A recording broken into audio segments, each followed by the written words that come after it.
you're possessed. Just the way you act, you know? And he agreed. Like, yeah, I do feel like I have two horns coming out. I feel like I have the devil in me. And he, you know, it's like he was growing, like, doing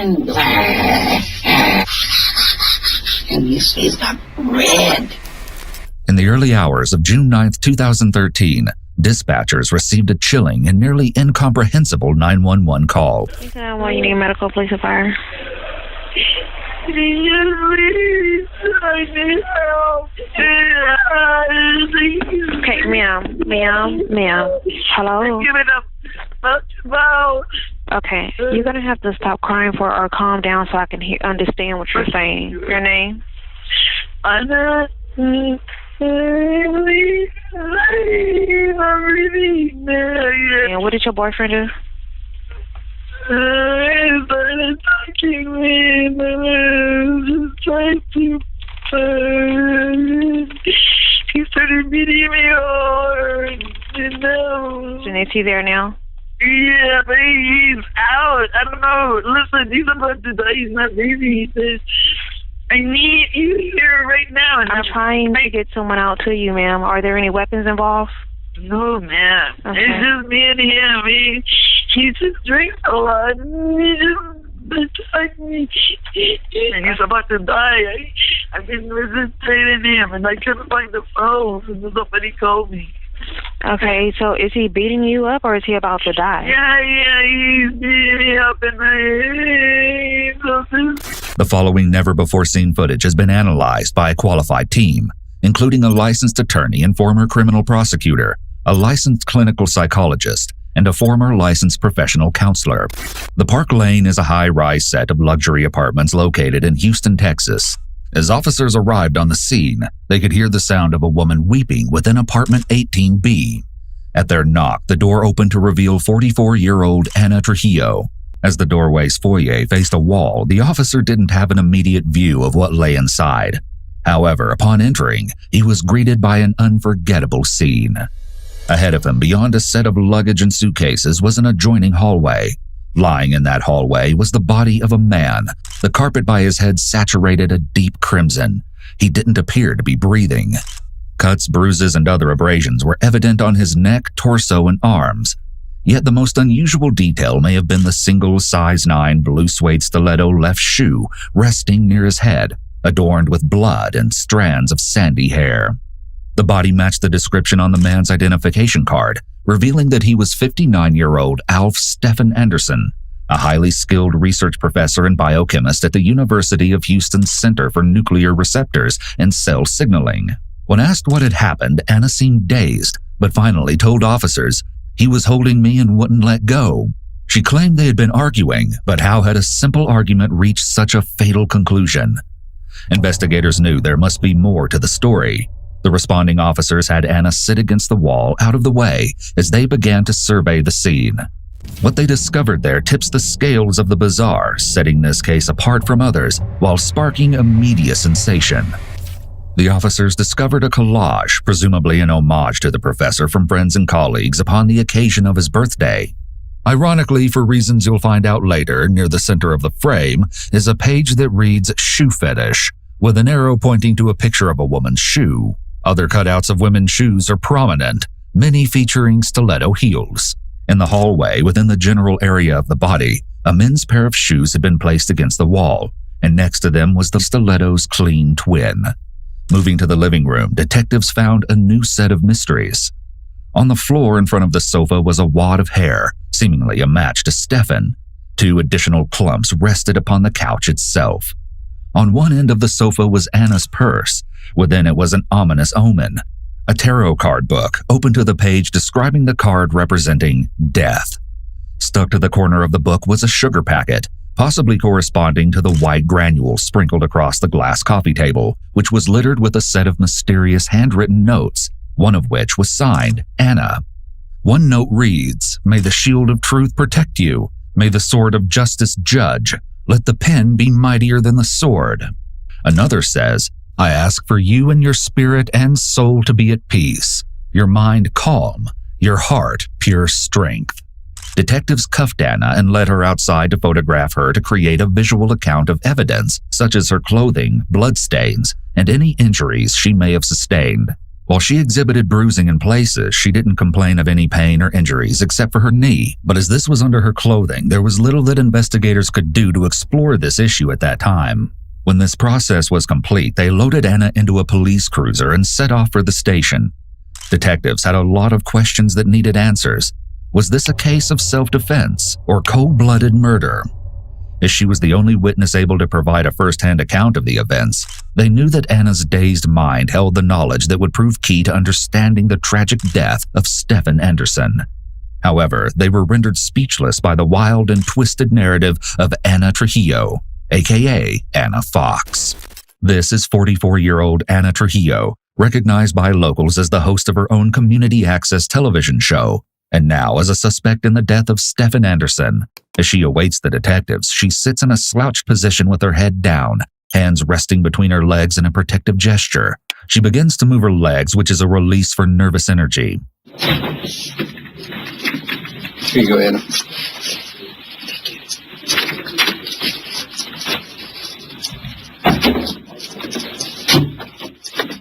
Anna barely looks up at the sergeant. This is unusual behavior, as most people make eye contact with people as they enter a room. The sergeant leaves for a short time, returning with Detective Evans to start the interrogation. All right, Anna. Remember me? I'm Brian Evans with HPD Homicide. The detectives have Anna's chair facing away from the table, so there are no barriers to prevent them from observing her entire body. Nonverbal communication can be very useful, and the absence of any barriers has the benefit of making a suspect feel exposed and ill at ease. The atmosphere is stark, with no distractions, to enhance the feeling of an unwelcome environment. The goal is to make the suspect feel uneasy, as it makes them dependent on comforting factors only the interrogator can provide them, such as food, water, cigarettes, and compliments. The interrogator wants as much leverage over the suspect as possible.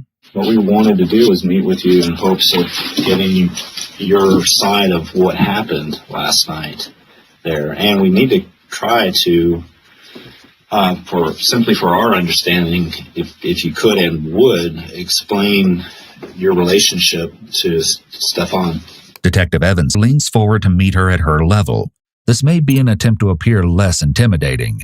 He asks about her relationship with Stefan to get her talking, but also to establish a baseline for her speech, cadence, tone, body language, and mannerisms so they have a basis for comparison when they reach more sensitive topics.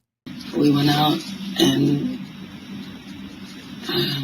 he really liked me, and from the beginning he was very nice, and he said he liked me, and we started seeing each other, and he asked me to move in, and he asked me to marry him. In a short span, she has repeated "he really liked me" twice. It may be important for Anna to make it known that she's well liked, indicating that she enjoys being the center of attention and may exhibit narcissistic traits. On the other hand, Anna may want to make it known that Stefan really liked her in order to make herself appear innocent, as she's trying to make it sound like there were no issues or hostility between them. He wanted to marry me, and I said, I think that we should live together first. So he agreed, and so he asked me to move in with him, and I did. And ever since then, I've been staying with him. If this is true, it had to be a recent development, as the Park Lane apartment registry only listed Anna as a guest for June 8th and 9th.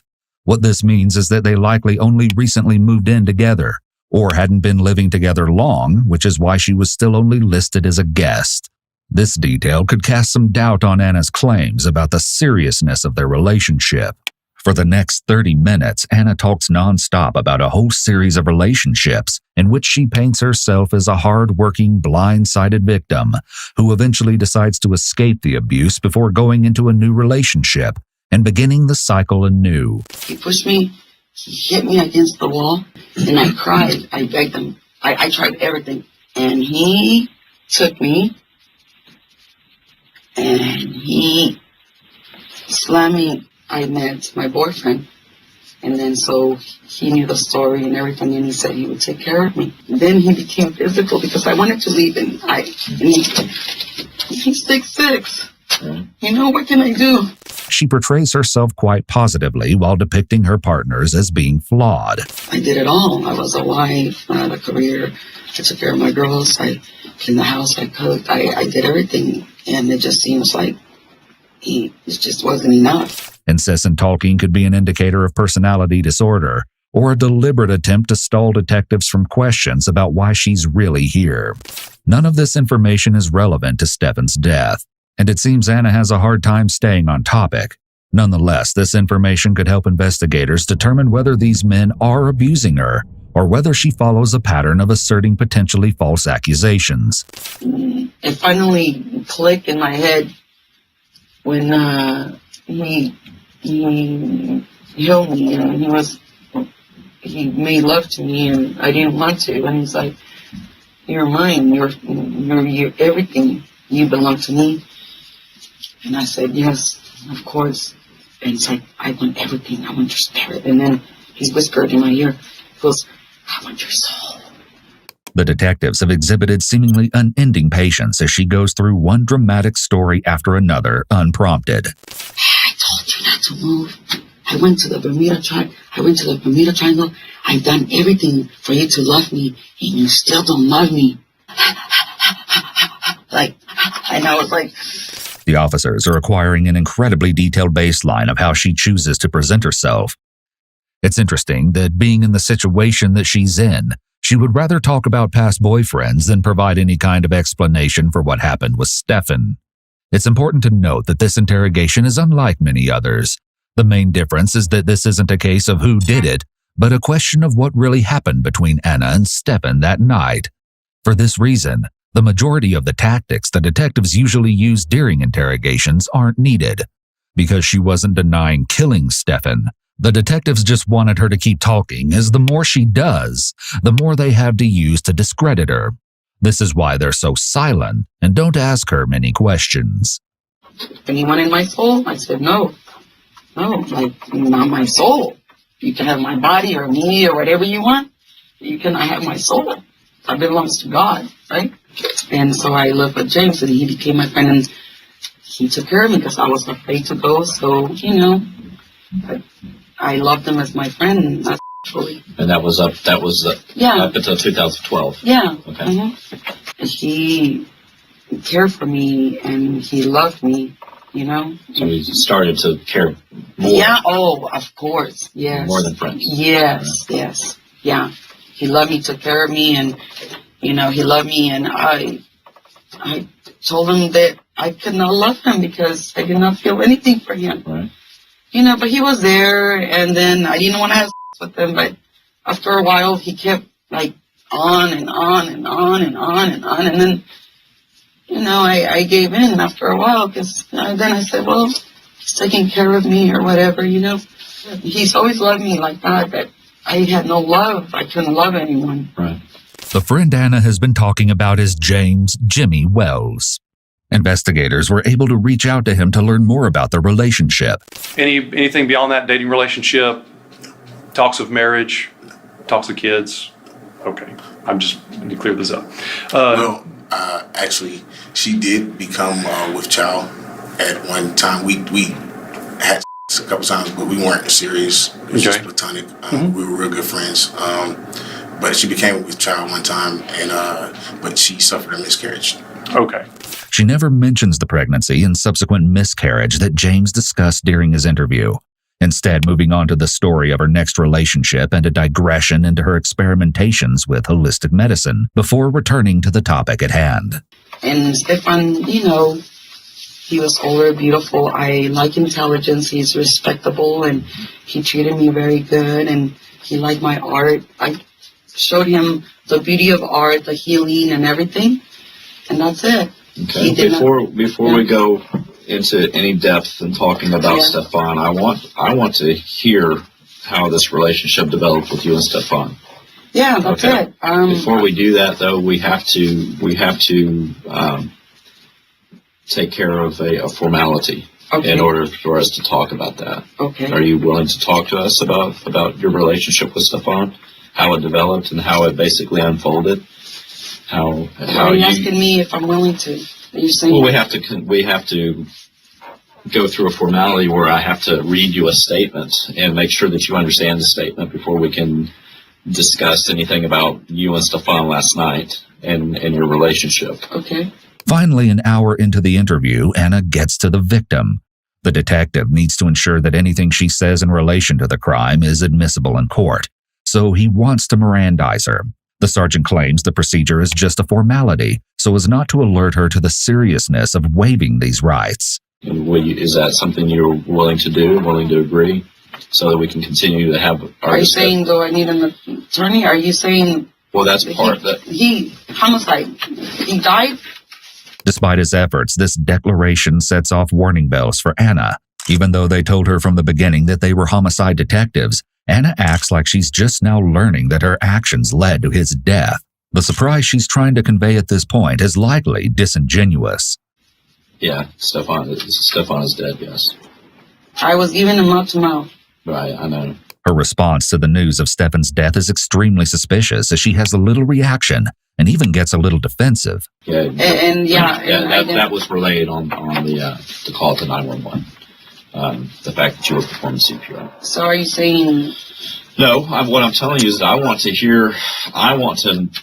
to continue talking to you about you and your relationship with Stefan. Yeah. I want to know from the very beginning how it developed. Now would be a good time for a break if you would like to take a break. I actually need to take a break myself. Yeah. Do you need to go to the bathroom or anything? No, I'm good. Okay.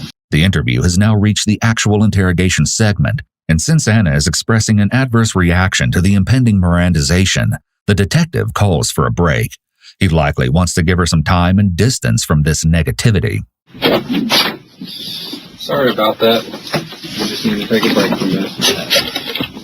Okay, it's 10:05. Okay, let me finish my water. I'm sorry. Okay. Go right in. No problem. Take your time. I need some sugar. Huh? And I need some sugar. Okay, are you diabetic? I'm sure you haven't had anything to eat at In a all. while, yeah. Well, there's some candy bars in there. Yeah. There's like oatmeal cookies, cinnamon rolls. What do you? Candy bar. Oh, candy bar. Okay. My thyroid is hyperactive. Okay, yeah. Same way, yeah. So, yeah, it's like... While waiting for Sergeant Triplett to return, Detective Evans asks a few questions unrelated to Stefan that may provide some more insight into their suspect. Have you ever been formally diagnosed with any psychological problems or psychiatric problems? No. It's just something that you know that has developed because of abuse that you've sustained in relationships throughout your life, or at least throughout the latter part of the... Yeah, no, my mom and my sister were concerned, and they didn't know. So I did have an evaluation done by someone in Waco to put them at peace or whatever, and no formal diagnosis. No. Okay. Here, he likely wants to record any potential mental defects or insanity defenses she might allege, or lack thereof, to help build his case. Anna begins to eat the candy as Detective Evans catches his partner up on what he missed. She seems rather unconcerned and at ease sitting there, chewing her food and elaborating on her suspected thyroid issue. But then she says this. Is there any way I can change my pants or anything? It's making me sick and looking for blood. This could be another stalling tactic, as it appears Anna is doing everything under her power to keep from talking about Stefan. We need a cover or something. And we might be able to get you a cover, like a white Tyvek suit. You know, have you seen those before? They almost look like a lab suit. You know, the clean lab suits, the white. They're made by DuPont.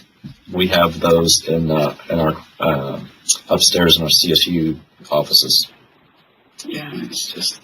Would you like for me to try to get you something like that? Okay, let me do this. She's been sitting in these pants for hours, so it's peculiar that it's just now bothering her, especially since she's been casually chatting and eating candy bars. At times, she was even resting her hands atop the bloodstains with no appearance of disgust. While the detective gets Anna something to cover her pants, let's take a look at what we've learned about her from the interrogation so far. Throughout each of Anna's relationships, there seems to be a common thread. She locates a rescuer who's willing to take care of her, says he's a good man, but when he allegedly suddenly and unexpectedly develops problems, such as instability, abuse, or obsessiveness, she becomes a victim. He became obsessed with me. He stalked me. He became possessed or something because he was breathing really hard. He just became obsessive, compulsive. When this happens, she eventually finds the strength to get away into the arms of the next man that rescues her, repeating the cycle. Like a year and a half later or something, I met my second husband and we were married. I then became friends with the man. Then I met my boyfriend. At this point, the former rescuer in her mind becomes her persecutor. This is classic thinking behavior of someone with borderline personality disorder. Although to our knowledge, she's not been diagnosed with it. Left alone in the room with Sergeant Triplett, Anna makes no attempt to speak to him as she has with Detective Evans. She definitely seems to have triangulated which of the two will be her potential rescuer in this situation. The pair sit in silence for a few long minutes before Detective Evans returns. Okay, I've got a suit coming down for you.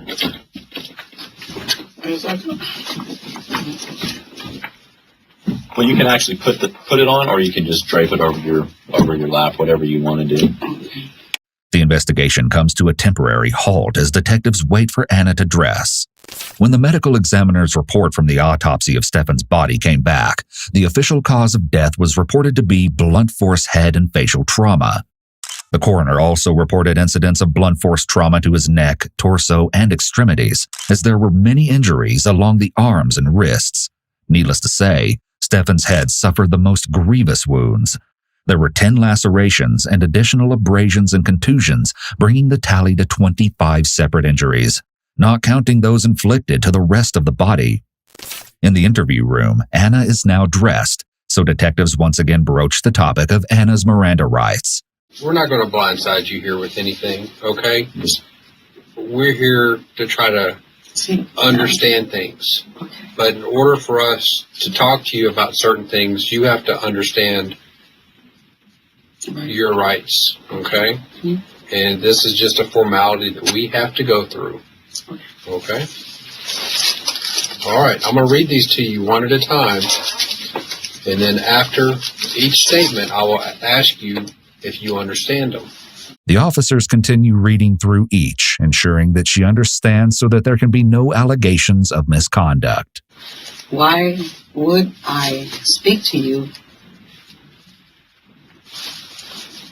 Or why should I wait and not say anything and have my attorney present, I suppose, if I need one? That's a personal choice. Yeah. These statements show that Anna is not as out of it as she presented to be at the beginning of the interrogation.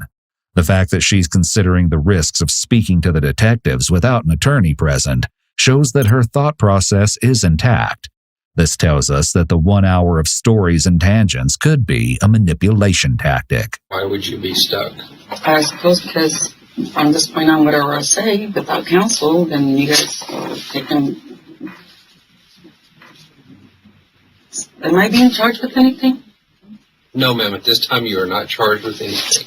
When she asks this, she reaches out with her hands, palms facing up, generally a sign that someone is trying to appear open. So if I suppose that it was going to be more beneficial, or okay.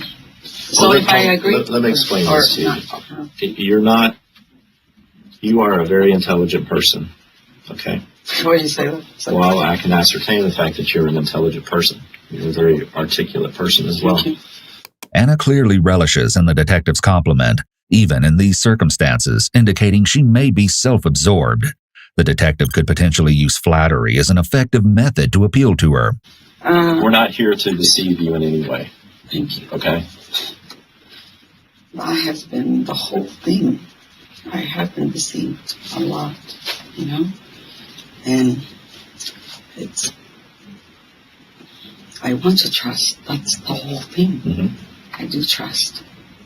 So I suppose that this is what it is if I openly talk to you, because I did not want him to die, you know?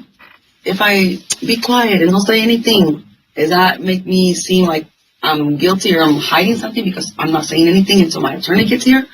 Or it doesn't make me seem like I have nothing to hide and my innocence, and it shouldn't matter who's here or who's not if I open up? Or you understand? Like it doesn't do one or the other. It's a choice. It's a right that you have. That's why we read you the right, so that we make certain that you understand. Anna claims she didn't want Stefan to die, but she's only expressed concern for herself thus far. She also seems unable to make decisions about herself, such as this one, without guidance. This can be a sign of dependent personality disorder. Someone suffering from this disorder has a constant need to be in a relationship and seeks out new ones as soon as a previous one ends, constantly needing someone else to take care of them. However, to our knowledge, she's never been diagnosed with this disorder. it's really hard. She intertwines her fingers in her lap here, as if trying to appear meek and small. Would it make you feel better to talk about it or not to talk about it? I mean, psychologically. Oh, of course, to talk about it. While seemingly an effective technique, the detective's question here is questionable and possibly manipulative, as she's concerned with the legal aspects of speaking with them, and he addresses the emotional benefits instead. For the next 5 minutes, Anna goes off on yet another tangent, revisiting her past to continue painting the picture of herself as a constant victim. I have been broken mentally, physically, spiritually, emotionally. That's when I realized if I don't get up and I don't eat, I'm gonna die. Finally, the detective speaks and begins to play into her victim mentality with the intention of making her feel like he believes everything she's been telling them. This approach appears to work. It took you a while, mentally and physically, to get you to a point where you finally said enough's enough. I've got to get up. I have to do something. I have to start living my life again. Okay? We understand that.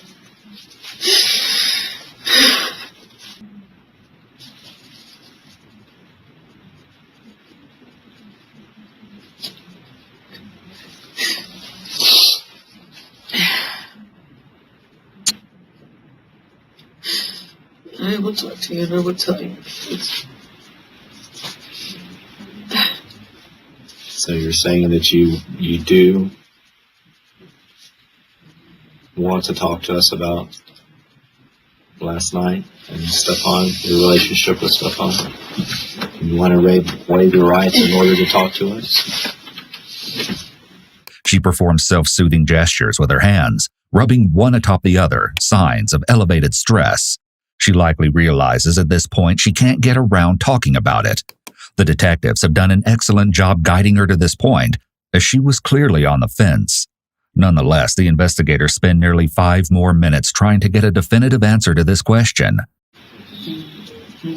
I will speak to you. Okay. So you do wish to talk to us? Okay. So you're waiving your rights so that you can talk to us? Yes. Okay. With official confirmation, the detectives can now question Anna without representation. Just start from the beginning of you and Stefan, how the two of you began your relationship. And It was simply, we met at the lobby, and the concierge Sam introduced us. And we went out. I was interested in him because he's a biochemist, and not because of the work that I've been doing to myself and everything. That's a self-interest. All I did was study, and, because of the things that I've been through. I was interested in him because of his knowledge and his wisdom. I wanted to write a book or a manual and, do all that. That was my interest. I am not interested in anyone, like, romantically. I told him that I admire him. I was interested in the work that he did, and the reason that I was wanting to see him or, be with him was because of his work. Okay. Anna seems to view some of her relationships based on how the other person can help her. They befriend me, and they're good, and they trust me and everything, and then they end up wanting to be romantic with me, and I don't see them that way. I'm too loving. I care too much, and I don't want to hurt their feelings. And I'm an artist. I'm in love with love. I love to create. I want to create love and beauty and things. And I want to see you as a being. I don't want to see you as a man. And I don't need that type of relationship. As usual, Anna seems to struggle with staying on topic, choosing instead to talk about herself. She's leaning in toward the detective as she speaks. Often, it's the detective who's the one invading the suspect's space, instead of the other way around. Her body language is conveying a level of closeness and intimacy that is unusual given the circumstances. My interest in them was not romantic. I always want to work with them. Okay? Despite this, she was not only sleeping with all of these men, but often living with them, indicating that she was likely using them. Based on what she says, she may be incapable of love or attachment to people, suggesting that her behaviors align with a person who has antisocial personality disorder with strong narcissistic traits. There's a lot of overlap between narcissism and antisocial personality, but people with just pure narcissism, narcissistic personality disorder, typically do not commit murder. It's when antisocial personality traits are in the mix that the person often commits more serious violations of the safety and well-being of others. First, I told him, I'm like, you know what? I'm very comfortable where I'm at. I said, and if all you want to do is, play around or toy with me or whatever, I'm not interested because I'm very comfortable where I am and I'm happy. I'm comfortable. I do not need to have someone romantically, and if you just want a pastime or something, I'm not your girl. Go find somebody else because what I want is real. I want a real relationship. I want to have a man and I want to go to that man for everything. Anna is losing a lot of credibility with her stories. First, she states that she has no interest in Stefan, yet when he expresses interest in her, she wants something serious. And as we started, everything was good. But then he did drink quite a bit. But I didn't think anything he's accomplished. He was about to retire. He just wants to live his life, He just, it's like, okay. And I'm like, okay, that's fine. I said, but from the beginning, I'm like, if I'm going to see you as my husband, then I need for you to do certain things, right? I want you to, he's going to start exercising. I never told him it, because he was out of shape, completely out of shape. He was red, he was puffy. He'd been drinking a lot, and then through the course, he also told me that he suffers from depression. He gets very depressed, right? That took a long time for him to even say that to me. It is interesting that rather than establishing herself as a battered woman, as with the other relationships, Anna presents herself more as Stefan's caretaker. Nonetheless, the information she provides about his health may be important. Since Stefan was older and in poor health, if he did in fact attack her, it may have been possible for her to overpower him. Listing his numerous health issues, Anna tells the investigators that Stefan had an infection in his eyes, as well as an abscess in his back. So I worked on him, and I found the abscess in his back, and it was huge. And so I broke it. And through the healing, I did what I did it, and so I took all that infection. It was an infection, and it was getting close to his spinal cord already. And that's why he couldn't see, he couldn't hear, and it was already, he was dying. He was dying. In other words, he was not taking care of himself. Right. I started, taking him out, taking care of him, going out, trying to eat on a regular basis, out, make him walk, get him out of his routine. Even if true, Anna's detailed descriptions of all these negative features seems inappropriate for a loved one that has just died and begins to reveal more about how she really feels about him. Naturally, Anna's story is just one perspective. Officers want to acquire varied points of view to determine the truth. Since Stefan is unable to speak for himself, they seek out others who knew him and interacted with him to speak to his character, while also learning more about Anna's reputation. One such witness is one of Stefan's closest friends.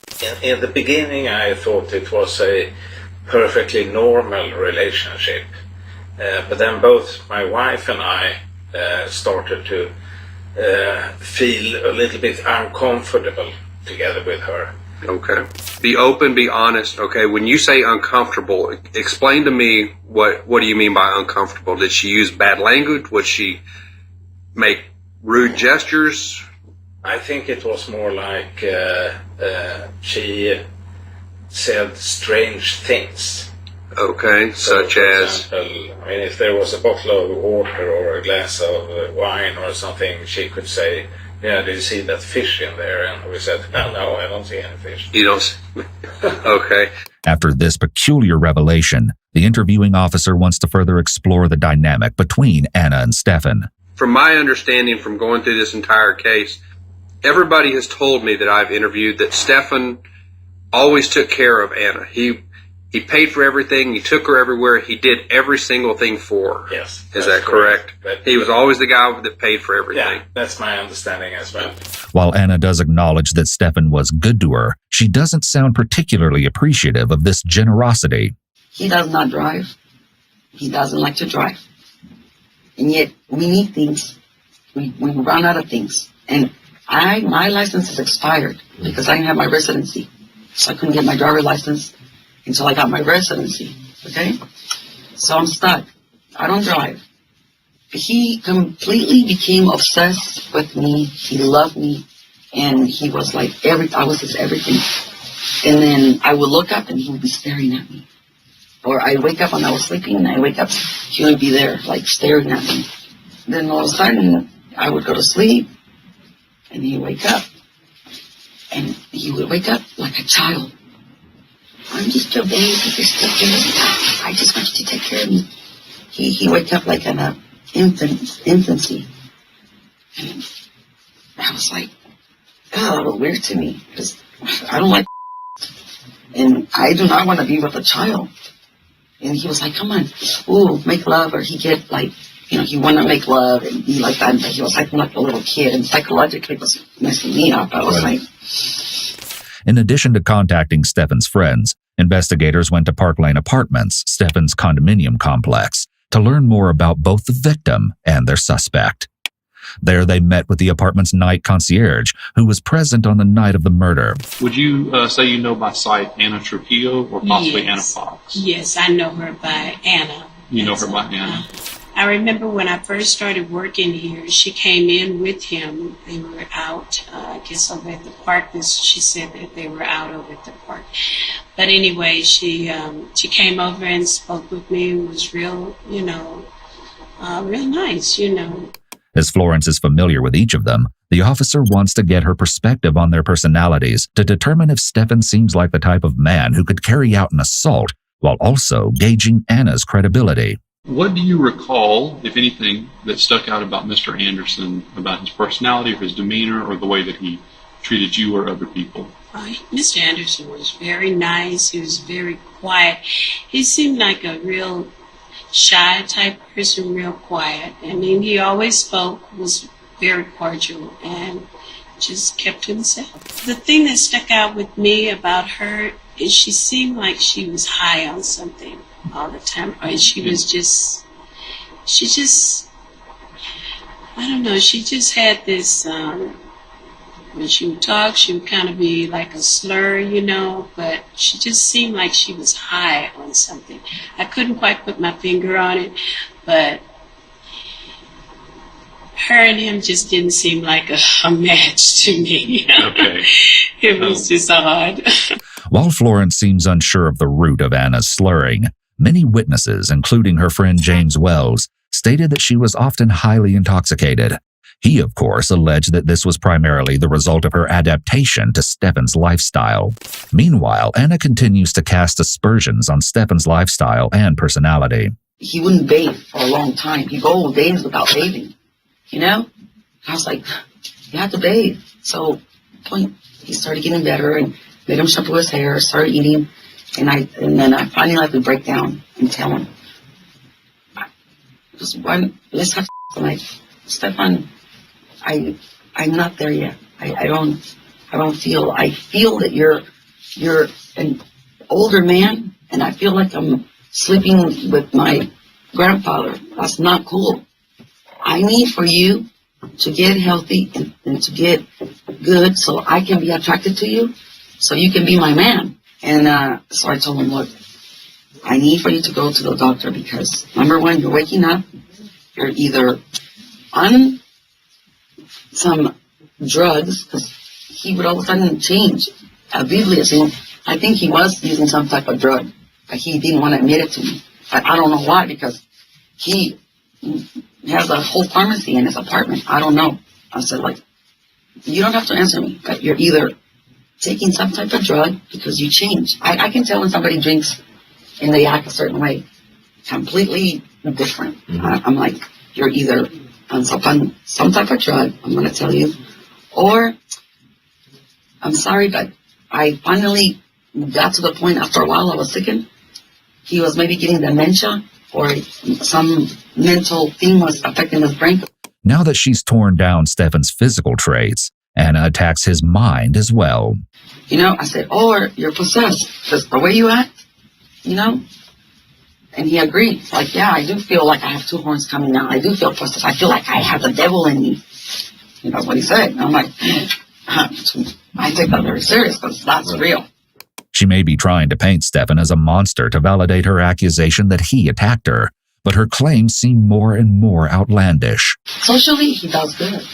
That's when he comes home, that's when he falls apart. But I was there to see it. Nobody else saw it because he's never lived with anyone. Right.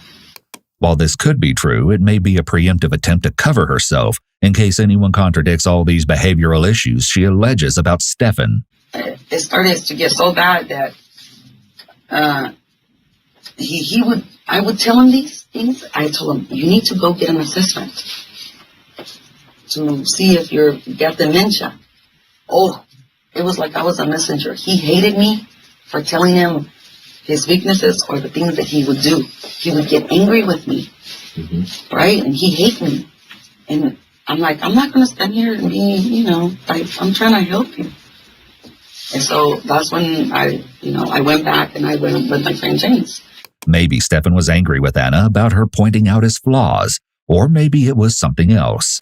Whatever the reason, police found that in the Park Lane Apartments visitor permissions, Stefan had granted Anna visitation rights 2 different times, and each time he canceled those permissions. However, records showed that she was listed as a guest of the apartment on the nights of June 8th and 9th, 2013.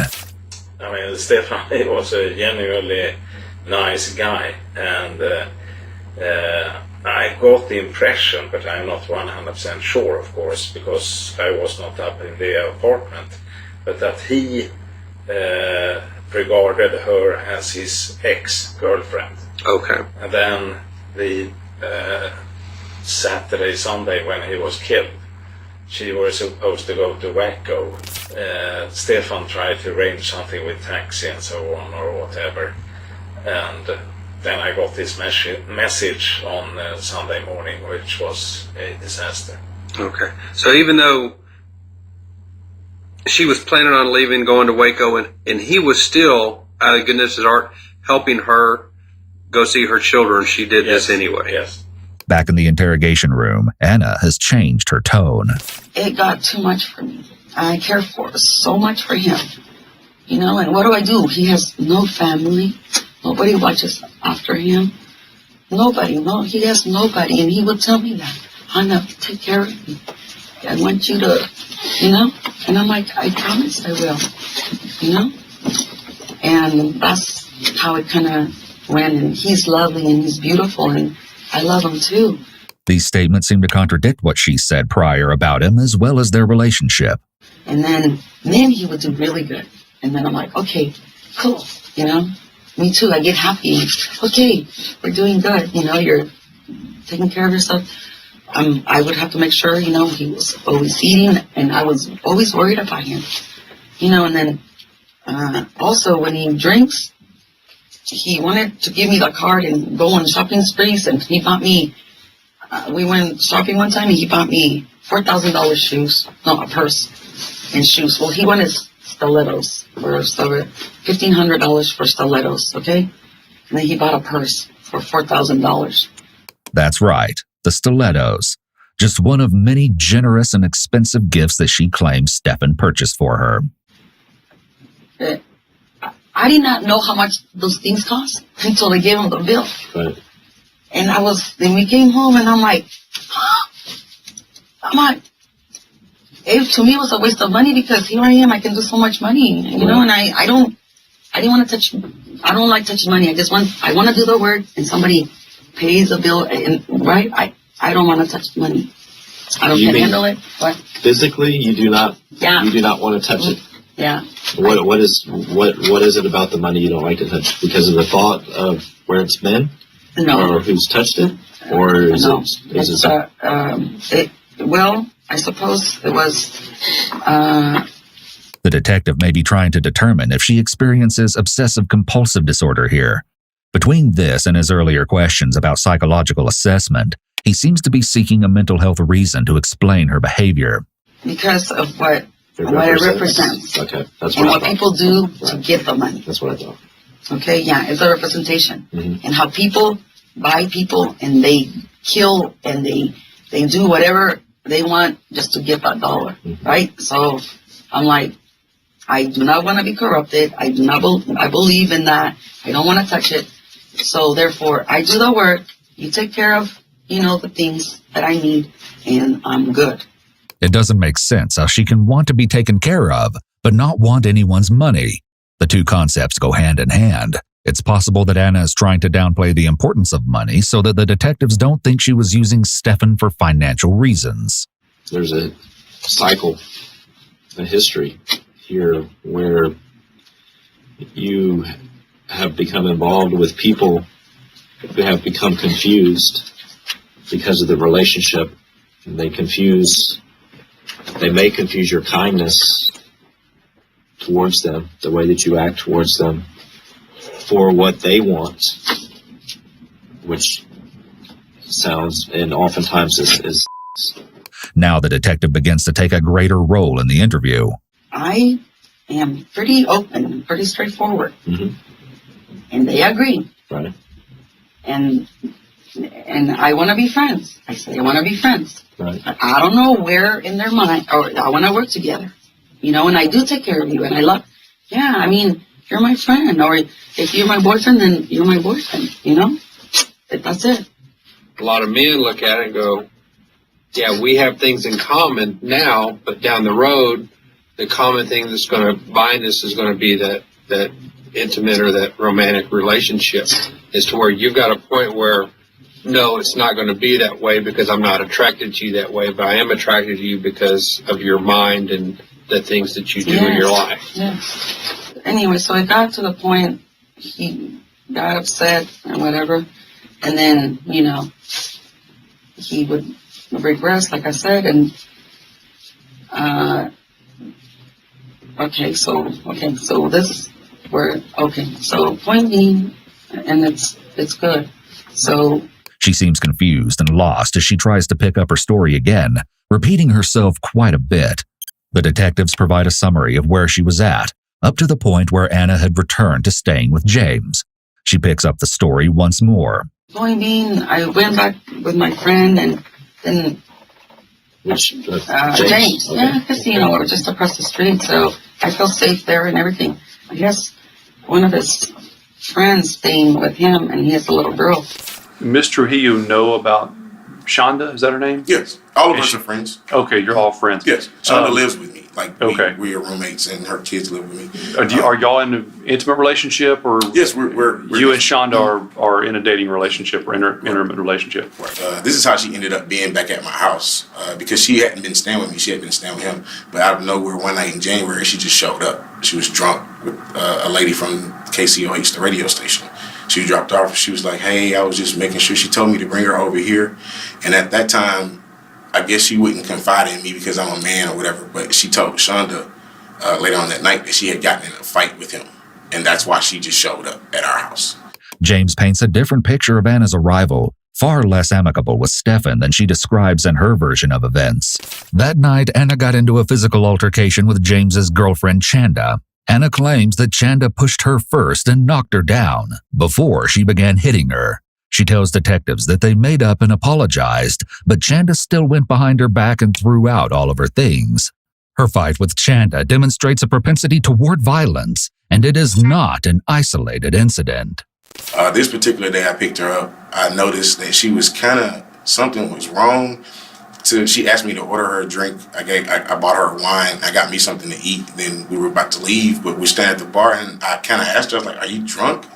Because she was kind of acting kind of weird, woozy, but I couldn't play if something was wrong with her or if she was actually drunk because I hadn't been there before. How would you describe weird? She was just like kind of mumbling to herself, and I'm like, "Are you?" And then she was kind of like laughing and giggling. And I'm like, "Are you drunk?" You know, to the point, "Are you drunk?" You know. But I never thought anything of it. She drank her wine. We left. I took her home. When I got home, we were sitting in my room, and I'm sitting in my recliner chair watching TV, and she comes over as if she's going to kiss me, and she leans down and she bites me on my head, like violently, and it like where it pulls the skin away from my head. So at that time, I told her, Anna, you have to leave my house because there's a 9-year-old here. She's a little girl. I don't want her. Your drinking has become a problem. So I don't want that kind of example for her to be here. So I asked her if she has to leave my house. With nowhere else to go, Anna appeals to Stefan for help, just days before he would meet his end on the wrong side of an expensive stiletto. Unfortunately, this isn't even the first time that Anna resorted to biting someone while drinking. This time, the victim of her assault was Stefan himself, while they were dining at Bodega's taco shop. The couple were regulars there, and police questioned Herbert Vargas Diaz, the manager. He explained that some customers told him that Anna had gotten into an argument with Stefan during one of their visits and had bitten him on the face. While he admits he didn't see the actual assault take place, he did get ice for the wound. Incidentally, the customers in question were a couple that Anna and Stefan were dining with, which included his good friend Anders. She just arrived, as I recall it, from nowhere and was extremely aggressive and bite him in his cheek. So there was, really a bite mark in the cheek on the right side. And then she just disappeared and left her bag with a computer and everything. One, do you know why? Did you hear Anna make any remarks to him before she bit him? No. And number two, did Mr. Anderson say why she might have bit him after the incident? No, nothing at all. No. Was he? Go ahead, sir. Yeah, the only thing I know is that Stefan and I, we left her bag at the Bodega's restaurant to the bartender and walked away. Okay. And went to other place, and Stefan was crying. Okay. But he was emotionally extremely touched by the whole thing. Because of the experience. Not that he was actually injured, but the emotion of it. No. Nor is this the first time that Stefan allegedly suffered physically at Anna's hands, in a very literal sense on another occasion. What was that? She was trying to strangle him. She was trying to strangle him? Yes, and he said to me, "She is so extremely strong." Okay. Outside of physical altercations, investigators learned about other incidents involving unusual behavior from Anna. Lil Brown, the manager of Stefan's condominium complex, provided an incident report which contained several reported situations involving Anna Fox. The most significant was that on October 27, 2012, while extremely intoxicated, she reportedly sliced the hose on the back of Stefan's refrigerator. Anders remembers his friend telling him about the incident. The first thing I heard about was that she had pulled out the refrigerator from the wall and tried with a scissor to cut the water supply to the refrigerator. And Stefan woke up and said, "What are you doing?" "Yeah, there's an entity in there." Anna's behavior suggests that she may have significant issues with impulsivity. Thinking there was an entity in the fridge could suggest that she may have been suffering from some paranoid ideation. Both of these symptoms can be present in someone with borderline personality disorder. Nighttime concierge Florence McLean was also present at the time. She had cut the back water thing on the refrigerator, and we had to call maintenance to come and fix it because water was going everywhere. She said it was making a lot of noise, and so she cut the line with a knife. So it was like, it's like, why would she do something like that? But, you know, Mr. Anderson was just real quiet about it when Sam went up there to check on it. He just told me, he said, I told Mr. Anderson, why in the world would she do that? And he said, he don't know. She just went over and cut the wire. However, as the incident drew to a close, the concierge on morning duty made a prophetic statement. I advise Mr. Anderson to take the incident with this lady very serious, or the situation could escalate into something major down the road. A lot of people had warned him, even one of the other concierges that work here, Sam, he had even told him, you know, Mr. Anderson, you need to get away from that lady. She's crazy. She's very aggressive. The report also featured complaints about Anna's behavior from others on the property. A manager on site from another company also commented on her unusual behavior toward his workers, observing that she was pretty weird. In light of these recurring issues, manager Lil Brown approached Stefan directly. He defended Anna as a friendly person who he was helping out temporarily, but agreed to discuss the incidents with her. Nonetheless, she'd been staying with him a month at that point, and the hotel staff wanted clarification. Manager Lil Brown made a special note to keep an eye on Anna Fox. Investigators continued to learn about more examples of Anna's negative behavior. Describing the previous incidents reminded Anders of another situation that Stefan had to endure. She took his car, was driving around somewhere, and it was destroyed, and he had to repair it for quite a lot of money. After learning of these events, the investigator has a few relevant questions for Anders. Did he ever say he was in fear for his life or anything like that? No. No, and he just, even though these incidents happened, he still stayed with her. And right. Did he ever tell you that he loved her or anything like that? Yeah, he did that in the beginning, definitely. And okay. He was very happy meeting her. But then, after this incident at Bodegas, when she bit him in the cheek, okay. My wife and I said, we're not going to meet when you were together with her, because we feel afraid. Yes, sir. So, but then, I don't know. I got the impression not long time before he was actually murdered that he felt threatened by her, because he called me and asked for something, talking about something, and then he said to me several times, I have to stop, she's coming. Okay. This doesn't sound like the same Anna that she herself is describing back in the interview room.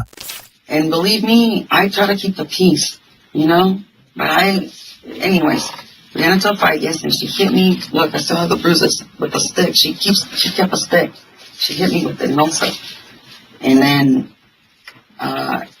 then James got in it too, you know, and by then, you know, I was like, I calmed down or whatever, but then, you know, I was talking to him and he said that, oh, by the way, so-and-so's coming. What, you know, I was talking to him and everything. I turned and I hit him with my teeth on his head because we were sitting together. And I turned and at the same time he looked at him and so I hit him with my teeth on his forehead. Then he became angry. He thought I did it on purpose and I didn't. This explanation of the injury to James's head is not only peculiar, but deviates from his version of the story, especially since she's implying the situation was entirely accidental. According to a police statement, Chanda claimed that Anna started the fight and showed the officer her defensive wounds. Anna went to the hospital for her injuries, but the officer didn't file charges because he wasn't sure who was to blame. When that happened, of course, I called Stefan, and then, you know, I've been staying with Stefan. Yeah, I've been staying with Stefan, and Stefan, because Stefan and I were, you know. Her open hands spread out in front of her is known as the rogatory display. This body language usually indicates that the person wants the other person to believe what they're saying. It is a low confidence position, so it can be a red flag if the person is stating a fact, while their palms are open like this. Truthful individuals usually don't need to ask or plead that someone buys their story. We're doing good and he's better, and he's bathing, his skin is not, he's looking better, he feels good. Now he's spiritual, he believes, he likes it. He says he was inspired, and he said that he didn't think he could love again, but I brought love again into his life, so he's very grateful. Notably, Anna begins to describe her relationship with Stefan as idyllic in the days in which the murder took place. It's common for people who are guilty of wrongdoing to lie or exaggerate about having a good relationship with the victim before the crime in an attempt to remove the motive for intentional harm. In her case, it also sets up the common pattern of a sudden and unexpected victimization. And then, of course, James is devastated. He keeps calling me back to go back, that he will forgive him and, and forgive him, and he's sorry that he loves me, he never meant to hurt me, blah, blah, blah. And I'm like, no, I finally went and got my things. In her story, James is constantly calling her and begging her to come back, which is vastly different from what he said. He does say that he eventually heard from Anna again, however, regarding her belongings. Anna now directs the narration to the events of that night, the last before Stefan's death.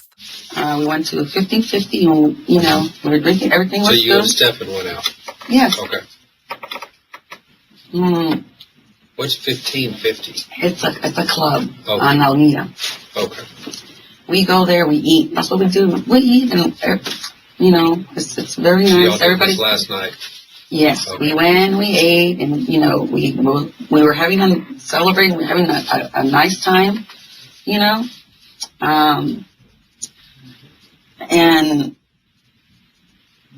it was good. And Anna noticeably gets tripped up when discussing the evening at the club. Any change in speech patterns and demeanor compared to a suspect's well-established baseline is something in which detectives will note. it was good, and people were talking to me, and it was okay, and he got kind of serious.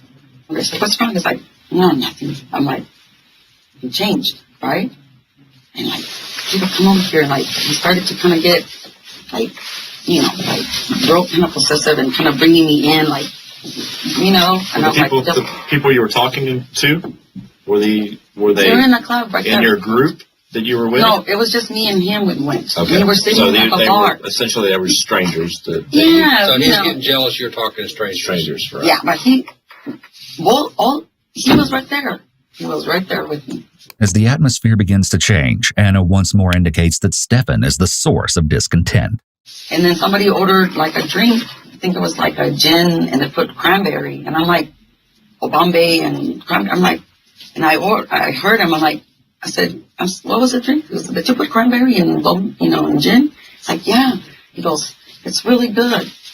And I said, oh, okay. He goes, if you don't mind. He goes, here. He didn't tell me, but he ordered a drink for me too. And he said, here, if it's okay. He asked him, if it's okay, I want to try it. And so he bought me a drink. But then I felt he didn't like it. He got jealous. And so we finished drinking and everything, we kept drinking and we were fine. He was okay.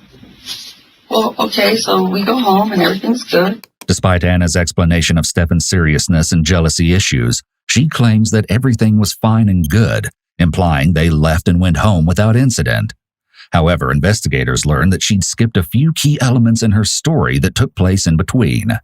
Stefan had called a cab when he was ready to leave the 5015 bar, and had arrived at 1:45 a.m. Rosemary Gomez was the official cab driver. We had noticed during surveillance images that they had been, this couple, man and woman, had been dropped off at the location by a yellow cab, and you were the driver of that yellow cab that night? Yes, sir. Okay. This is actually untrue. Investigators later learned that she was, in fact, the passenger. She was actually in the passenger seat, running the meter and GPS. The actual driver was her common-law husband, Reagan Cannon. She claimed that she occasionally brought her husband along so she would feel safer driving at night, and she was afraid that if her company learned that he was actually driving at the time, she would lose her job. When I pulled up, a male came out, and an older gentleman, white-haired, and I asked him, I said, is your name? His name was Esteban. Anyway, I forget his name. Stefan Anderson? Mr. Anderson, that's correct. Because it's on the meter, his name prints out. So I asked him, are you Mr. Esteban? And he said, yes. Okay. And he said, I said, did you call for a cab? And he says, yes. And he said, can you wait just a minute? I have a friend going with me. And I said, yes, sir. Throughout her explanation, she refers to herself as the driver, leaving her husband out of the narrative completely. So then he comes back because he was having trouble getting her in to come. Okay. So that's what I figured because he kept talking to her and telling her to come on.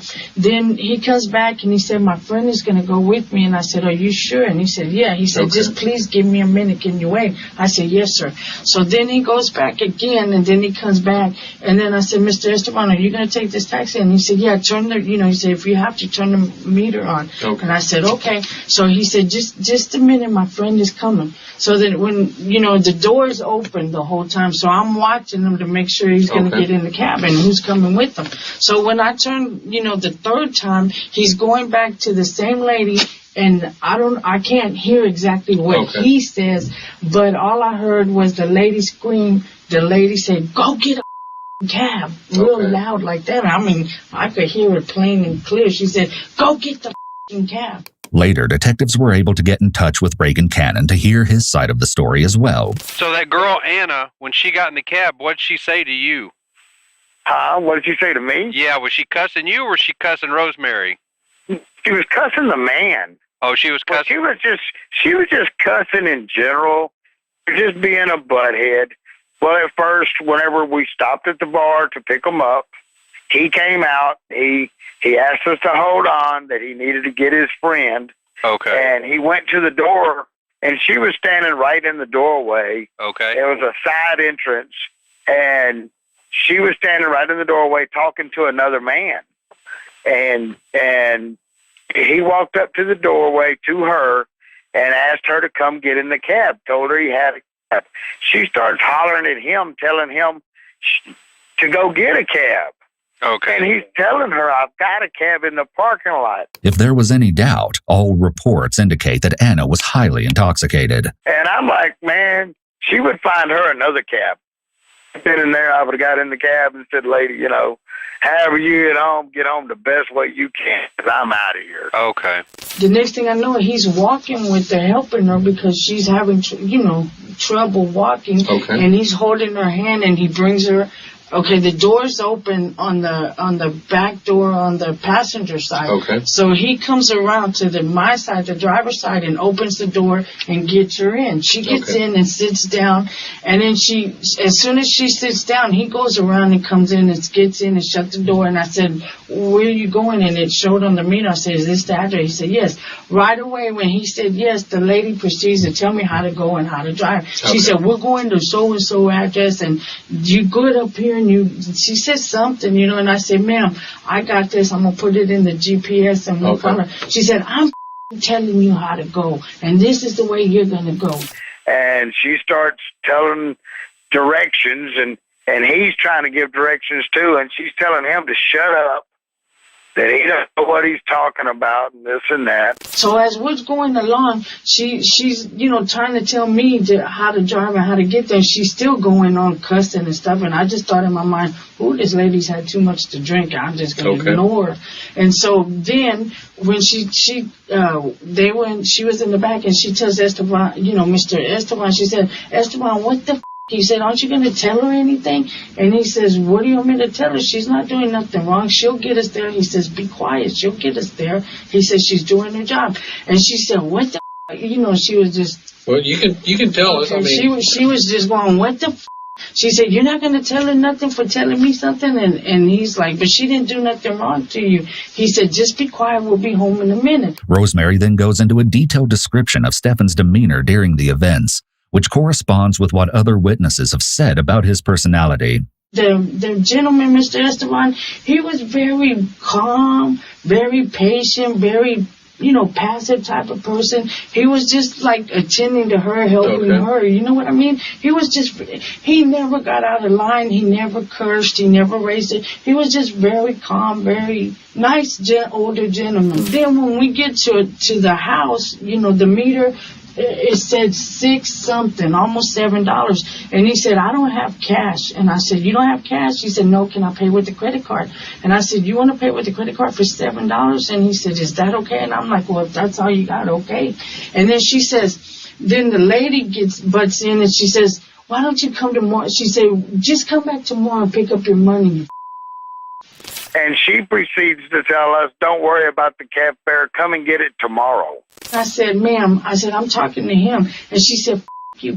She said, I said, come tomorrow. She was very, how do I say, bossy and pushy. Aggressive. And bossy and pushy. And she's like, I told you, she was talking to me like that. She said, I told you to come tomorrow, you and get your money. I said, man, we don't do that. I said, I'm taking care of it. And then Esteban told her, he said, be quiet and behave. He said, we'll be out in a minute. He said, just wait. So we wouldn't, you had to unlock the doors to let the customer out. Yeah. We didn't unlock the doors. And that's when she got nasty with you or with Rosemary, right? Right. She starts cussing, let me out of this cab. And we told her, ma'am, we can't let you out of the cab until you make arrangements for payment. Yeah. Well, that's understandable. Yeah, she proceeds to scream and cuss and holler. You can say what you want to me, but you ain't going to say a whole lot to my wife. Yeah.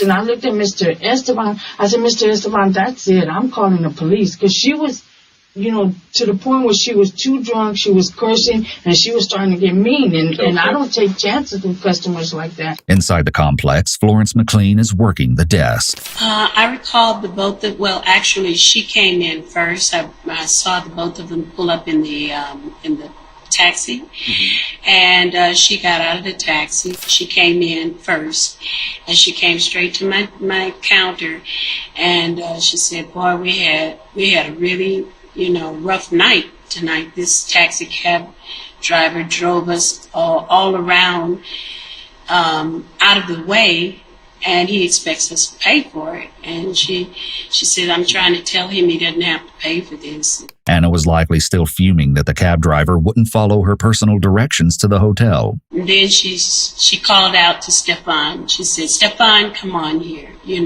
Where was she when she said that? She was standing here at the front desk, and then she said it again, and then she walked to the door, and she said, Stefan, come on, just come on inside." And she was real aggressive with it. And he was out there trying to pay the taxi cab driver. And from in here, he indicated, go on in, but I couldn't tell what he was saying. To me, it looked like he was indicating just go on in. And that's when she went back to the door again, and she opened the door and she said, Stefan, come on inside, and then she just walked on and went on and took the elevator up. And when me and him were in the car, and we were waiting for the authorization, and I told him, I said, Mr. Esteban, I said, what were my exact words? I said, Mr. Esteban, you need to be careful. I said, I don't know the man. I've never seen him or met him, but the way she was acting, I said, Mr. Esteban, I've been around a lot of drunks. And I told Mr. Esteban, you need to be careful. I said, this lady's going to end up getting you in trouble with the police, or something bad's going to happen because of the way she behaves when she's drinking. And when he left, he was free to leave. I told him, I said, Mr. Esteban, and he said, yeah. I said, please be careful. I said, because, I said, your friend he never said girlfriend, wife, or who she was. He just kept mentioning her as friends. Okay. And then I said, please be careful. And I said, because she's had a lot to drink and she's not in her right mind. This wasn't the first time that Stefan received a warning to stay away from Anna, but it would be the last. Finally, Anna prepares to explain the events that would ultimately lead to Stefan's untimely demise. Well, okay, so we go home and everything's good. And then, I have my things, and I was, as a matter of fact, tomorrow I was going to go to Waco to visit my family. And I was going to leave to see my daughter and to see my mom. And so when we got home, I said, okay. I said, well, I said, let me get my things. Because tomorrow, I'm going to leave. I said, and let's make plans because it's Aaron's birthday. It's on the 15th. He changed. He was like, no, what's wrong? No, nothing. And I was like, okay. And so I let it go. This could, of course, have something to do with the taxi events, which she didn't reveal to investigators. And then he just kind of started pacing around, and I went to the restroom, and I came back out, and he was just really serious and had this weird look on his face. And I'm like, okay, what's wrong? He's like, I get jealous when you're talking to those guys, and and if you're, I'm sorry. I know I get jealous, but I can't help it. I just want to keep it to myself, and they're so beautiful. I know, you can talk to whoever you want, and he started to get mad, and I'm like, no, Stefan, it was, you were there, we didn't do anything, you saw me, and Anna represents herself as the calm voice of reason here, which is completely at odds with witness reports. He started to escalate, right? And then he goes, oh, and then now you're going to leave? You're going to leave a whole week? And I was, yeah, you said it was okay. You're supposed to come and we're supposed to go look for an apartment. I'm spending this week with my mom. And then, because he has he's working with a student, writing a thesis or something. Mm-hmm. Can I have some more water? Mid-sentence, Anna stops and requests more water. This demonstrates how emotionally disconnected she is from the situation. This also appears to be a stalling technique so she can think about what she's going to say about how Stefan died. He started getting jealous. Like, you're going to go with your mom and, I'm not going to see you. And I was like, it's okay. If you don't want to, I won't go. At this point, it would make sense for Anna to be mad or upset, and her depiction of herself in this manner is difficult to believe. He starts to get out of control, and he's yelling, and he's put into a frenzy. And I said, you know what? And just because what happened, I'm already bruised and everything. Believe me, I'm the one that always leaves because that's the only thing I can do, right? I wanted to leave, and he didn't let me leave. He wouldn't let me leave. Please let me leave. Tonight. Help me understand, yeah. Okay? When he wouldn't let you leave, did he just tell you couldn't leave? Did he stand in front of you and wouldn't let you go to the door? Did he push you away from the door, pull you away? What was this process of not letting you leave? How was he prohibiting you from leaving? Oh, yeah. Because the suitcases were right there by the door. Mm-hmm. He thought I was just going to grab him and leave, right? But to be honest, I don't care. I'm just going to leave, and I don't care what material things. Right. But he doesn't like it that I don't care. Because he can't stop me. You see? This seems like a critical component for her defense. Yet Anna doesn't actually answer the detective's questions. This is a deflection and a huge red flag. Furthermore, she contradicts herself by saying that Stefan wouldn't let her leave, then telling detectives he can't stop me when they ask how he was preventing her. I was crying because he was saying really mean things, right? And then he just started making fun of how, I'm not like your friend. I'm not going to beat you up. I'm not going to hurt you. I would never hurt you. And, and like, just, like degrading me and telling me that I was basically stupid for allowing somebody to hit me. The way she touches her head and shoulders while explaining this verbal assault are out of sync, which is an indication of deception. This movement is an illustrator which should sync up to natural punctuation points, but Anna's seem to be slightly off. This use of an illustrator may be just for show and an attempt to make the detectives think she's being truthful. I'm like, please stop. Please stop talking.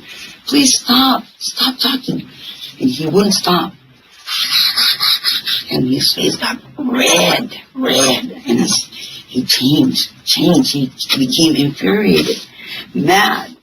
She uses exaggerated facial expressions as she claims he got red and infuriated, which makes little sense if she's being as calm and agreeable as she claims. On top of that, she seems to enjoy telling the story and having the attention of the detectives. And then I started to shake, and I became like, because I saw him, and then he just came in towards me. He goes, "You're not going to go anywhere. You're not going to leave me again, ever." And I'm like, "No." So he grabbed me, and we started, Anna deviates from her baseline as she stutters and repeats over her words while trying to explain what happened when he allegedly grabbed her. Turning, he's a weightlifter. He used to lift weights when he was young, so he's very strong. Now that it's a benefit to her cause, Stefan is strong, a former weightlifter, whereas before she described at length that he was old and sickly. So when he grabbed you, y'all start like wrestling? Yeah, because he grabbed me. Okay. And I was like, where in the apartment were you at that point when he grabbed you? Do you remember? I think we were in the hallway. This is where Stefan's body was later found. We started wrestling around, and I got away, and he came after me, and he grabbed me, and he wouldn't let me go, and he started wrestling with me. I was fighting, right? And I was begging him to let me go, but I did grab by the hair, and I was trying to get out, and then he wouldn't. He got more on top of me, and I couldn't breathe. I was like this, Is he sitting on you or laying on you? Or? Yeah, he's on top. Yeah, he got me, and we wrestled because I was trying to get away. So he landed on top of me. Okay. And so I remember grabbing him by the hair or his shirt or whatever I could, right, to try to get from underneath him because I was suffocating. I wasn't breathing in it. The entire retelling of this story is problematic. She states that she grabbed him, but when acting it out, she reaches her hands over her head behind her. She also describes the details with no reference to her feeling scared or fearful. People usually include their own emotions when telling a story like this if it's true. In addition, when a person that has experienced such trauma tells the story for the first time, they rarely recall the story in sequential order as she's doing. They usually jump around a lot. And so I was like, and he was hitting me and I couldn't breathe. So the only thing I could do is get this arm, and I don't know if I took my shoe off or I was there. And I was pleased that, and I wasn't in it, so I got the shoe and I started like, please, like whatever I could. I was trying to grab whatever I could. I was just, I was hitting him to please get away, right? Based on how she just described their positioning, it doesn't seem possible that she could grab a shoe that she was wearing, and her reenactment of hitting him in the head with it seems improbable. The reenactment itself is unusual, as most people would feel guilt and shame for their actions and would refrain from reliving it in such a way. Furthermore, crime scene photos indicate that the other shoe was still in place alongside Stefan's in the hallway, as it seems unlikely she would return one shoe there after the confrontation. It seems more probable they were both there on the floor and she grabbed one of them there in the hallway where he died. And then he lost his balance while I was hitting him, and then I got on top of him, and I was like, stay down, Stefan. But then he grabbed me. He wouldn't let me go. He kept me like, and I was like, let me go. And this is another questionable part of her story. If she were truly in flight or fight mode and was able to get out from beneath Stefan, she likely would have fled and tried to escape. And then he, like, when he would grab me, he was trying to hit me, and I was like, please. And then he grabbed me, and I was just hitting him with the shoe, please stop. And then that's when I was trying to get, and he wouldn't let me, it's like, he had me, and I was like, please. And I was like, Stefan. And then that's when I saw the blood, and I was like, Stefan, please, listen, you're bleeding. It's utterly unbelievable that she would not notice that amount of blood immediately. Anna's jeans were soaked with it. If I let you go, can you not hurt me? I was afraid if I got off of him, he was gonna, I know he was gonna get up and he was gonna hurt me. So I was having him, and I was like, please, Stefan, and he was growling like, please, I said, I'm going to call the ambulance, okay? I said, I'm gonna call help because you're bleeding. And he's like, okay. He still said, okay. You know, and I'm like, okay. And then that's when he said, okay. I moved him and everything, and he was breathing, and then he started going kind of like that. And so I'm like, Stefan, and I don't know, Her story is beginning to break down here, but she makes special emphasis repetitively that Stefan was breathing. I didn't know what to do first, to go look for the phone or leave him. So I started doing mouth to mouth, and, you know, just because he was like grasping for air. Given the state the police found Stefan, if she had given mouth to mouth to him, she would have had blood all around her mouth area. Yet she doesn't. He was breathing. And I'm like, okay, you're breathing. Okay. And that's when I grabbed him and I was doing the, you know, yes. And then I was breathing and then up and Stefan and, you know, and everything. And then when he started breathing, I heard his breath, like, okay, good. I said, stay awake. And I hit him, like, stay awake. Like, please stay awake. And then that's when I went to look for the phone. And that's when I called. And that's it. That's what happened. And just like that, Anna's narrative comes to a sudden end. When someone is giving a truthful account of an event, there are usually 3 parts: an introduction, main event, and epilogue. However, when the epilogue is very brief, such as Anna's, this can be a red flag for deception. For a long moment, the detectives observe her, and she looks directly at them as though trying to ascertain whether they believe her story or not. It seems pretty clear that they do not. Anna's story seems to be the only source investigators have about what happened once Stefan arrived in his apartment complex, as there were no other witnesses. Or were there? Sometime early that morning of June the 9th, you were asleep in your apartment and you heard a noise. Is that correct? Yes. Describe that noise that you heard. So it was a noise loud enough to wake me. I'm not sure exactly what the noise was that woke me, but after I was awake, it was a noise that indicated a large object was being knocked against the wall or against the floor. Because I felt the wall vibrate at one point. I don't know what the object was. And I also heard door slam. Okay. Could you tell which direction it was coming from?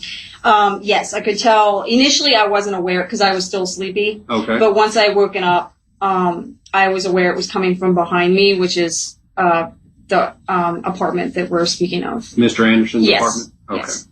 This could be a reference to Anna going into the bathroom and closing the door behind her. However, the loud slam would seem to indicate that she wasn't as calm as she made herself out to be. And then he just kind of started pacing around. I went to the restroom, and I came back out, and he was just really serious and had this weird look on his face. And I'm like, okay, what's wrong? Did you hear anybody yelling, screaming? I heard a man yelling. You heard a man? I didn't hear screams, but I did hear a yell. It was a very loud yell, like as if he was yelling at someone else or something else. Okay. And I heard a door slam, and then I heard some muffled yelling at that point, and a few more noises, and then it got quiet. Quiet. Yeah. Do you remember about what time it was that you were woken up? I know exactly. It was 2:13 because I don't like being woken up in the mornings, very early in the morning. So I typically, the first response is to look at the clock, and I remember 2:13 a.m. exactly. So, from what you have stated, that 2:13 is when you heard the loud bump 2:13 is when I first woke up. Mm-hmm. Okay. This is interesting. Carly seems very certain of the time, stating that the argument between the two took place at 2:13 a.m. The 911 call came in at 3:41 a.m. Even if she was off by an hour and it was actually 3:13, there's still a long gap between when the incident began and when Anna made the 911 call. Reports from the crime scene indicated that a bar stool was moved toward the body, disturbing the blood on the carpet. This is just speculation, but could Anna have sat on this stool watching Stefan die? Perhaps she was contemplating what story she would tell the police before she called 911. The explanation remains a mystery, but it seems unlikely that Anna rushed to his aid as she claimed, and that she was unaware that he was deceased when she entered the interrogation room. How long did this yelling or this noise go on for? Only for a few minutes. It wasn't very long at all. Okay. Few minutes, 2 to 3 minutes, 5 to 7 minutes? 2 to 3. Oh, 2 to 3 minutes? Mm-hmm. Okay, then it got real quiet. Yes, it got very quiet. Okay. It was like very quiet after that. Okay. Mm-hmm. A few minutes and then silence. At that point, had the atrocious act already been committed, or was it yet to come? If it took place later, one would think that Carly would hear such a violent struggle, especially as Anna depicted the scene. If it did take place while she was awake, why would she not have heard either of them scream? Carly mentioned that the muffled voice she heard was a man. Perhaps Stefan was, in fact, the one who went into the bathroom. Did Anna perhaps catch him in a surprise attack when he came out before he had time to scream? Anna is the only one who can tell for sure, and her side of the story is now told. The detectives depart, leaving Anna alone in the room for over a half hour, during which she remains mostly motionless, her hands resting in her lap, a somber look on her face. Based upon the evidence and blood spatter at the scene, officials suggested that the fatal argument had begun in the living room, not the hallway. Crime scene evidence showed that recently the sofa and the coffee table had both been moved, possibly during a struggle. While in this vicinity, they proposed that Anna had begun the assault, ripping chunks of hair from Stefan's head, which accounts for the tufts of hair on the couch and floor that were unsullied by blood. From there, Stefan likely backpedaled to the hallway, where she may have then taken up the shoe from its place near the wall and begun to strike him with it. Injuries to Stefan's arms and hands were likely defensive wounds as he tried to fend her off. Taking several solid blows, officials deduced that Stefan fell and Anna followed him down, straddling him and continuing the assault. Evidence showed that the vast majority of injuries occurred while he was prone. By the time the detectives re-enter the room, Anna has fallen into a slump with her arms crossed tight under her chest, both hands hidden from view with her head down. This is a very passive and protective stance. It's likely at this point she has realized that she didn't win anyone over and can expect to be charged. When they leave, a crew arrives and has her remove the cover-up so they can take photographs. Anna is then asked to remove the pants as part of the evidence collection process. Notice that she seems to have no qualms about interacting with the bloody clothing now, which she previously claimed made her sick. She even checks all the pockets and neatly folds them before handing them over. Finally, an officer turns to cuff her, and they lead her away to be charged with Stefan's murder and arrested. As Anna's defense team prepared their self-defense case for trial, the media got wind of the unusual murder weapon and became intrigued. The case blew up and the press dubbed Anna the Stiletto Killer. The prosecution showed torrid images of the crime scene, indicating that Anna's actions went far beyond what would be necessary for self-defense. Her defense team put Anna on the stand, where she began a 6-hour testimony, rehashing the story she told investigators. Much like the interview itself, she constantly digressed, and her lawyer, who had beseeched her to keep her story short and simple, had to continually steer her back on topic. After less than 2 hours deliberation, the jury found Anna guilty of murder, and she was handed the maximum punishment, life in prison. She will not be eligible for parole until she is 75 years old.